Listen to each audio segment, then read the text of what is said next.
ताटात वाढलेली भाजी पाहून घरातील मंडळी नाक मुरडतात. मुले देखील भाज्यांना पाहून खाण्यास टाळाटाळ करतात. अशा वेळी नेमकं काय करावे हे समजत नाही.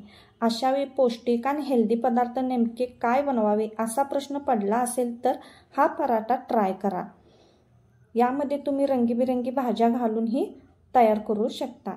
तर या ठिकाणी मी 1 कप बारीक कट केलेला कोबी घेतला आहे. तुम्ही किसलेला कोबी सुद्धा घेऊ शकता.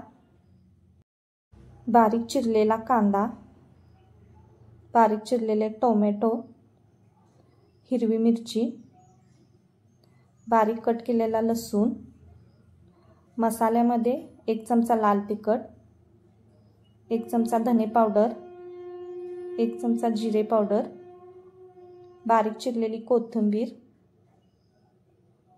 चवीनुसार मीठ आणि अर्धा कप या ठिकाणी मी तांदळाचे पीठ घातलेले आहे.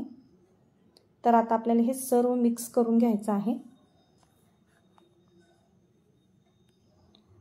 आता यामध्ये थोडं थोडं पाणी घालून आपल्याला हे मिश्रण जाडसर तयार करून घ्यायचं आहे. जास्त पातळ करायचं नाही.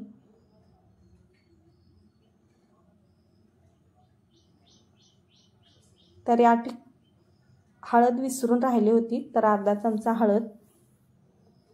या ठिकाणी या कपाने मी 1 कप पाणी घातलेले आहे. तर अशा प्रकारे आपल्याला मिश्रण हवं आहे.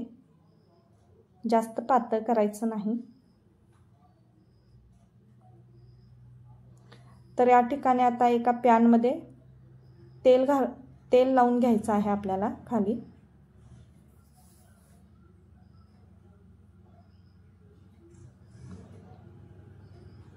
आणि हे मिश्रण आपल्याला पसरून घ्यायचं आहे. आता झाकण लावून आपल्याला 1 मिनिटभर ठेवायचं आहे. तर याच्यावर आपल्याला तेल सोडून घ्यायचं आहे. आता तेल सोडून आपल्याला दोन्ही बाजूने व्यवस्थित भाजून घ्यायचं आहे. कुरकुरीत होईपर्यंत आपल्याला चांगले शेकून घ्यायचं आहे. गॅस मध्यम आचेवरच ठेवायचा आहे. तर बघू शकता किती छान आपला कोबीचा पराठा तयार झालेला आहे.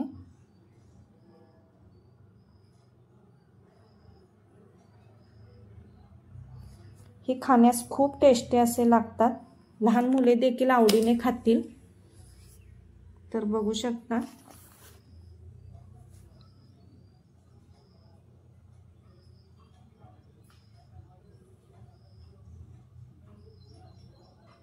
तर अशा पद्धतीने एकदा नक्की करून पहा.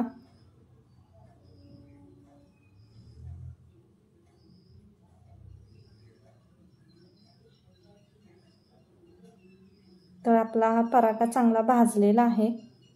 तर यावर तुम्ही थोडं चिली फ्लेक्स सुद्धा टाकून घेऊ शकता. तर मी अशा प्रकारे अनेक पराठा करून दाखवते.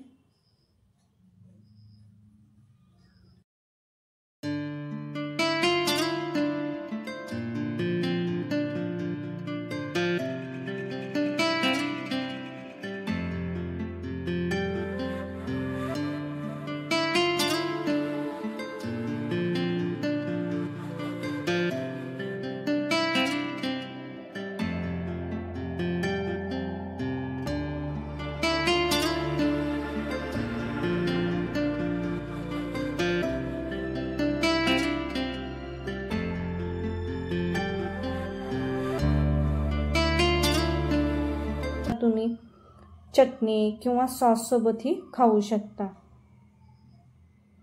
आणि जर तुम्हाला ही रेसिपी आवडली असेल तर चॅनेलला लाईक, शेअर आणि सबस्क्राईब करायला विसरू नका. धन्यवाद.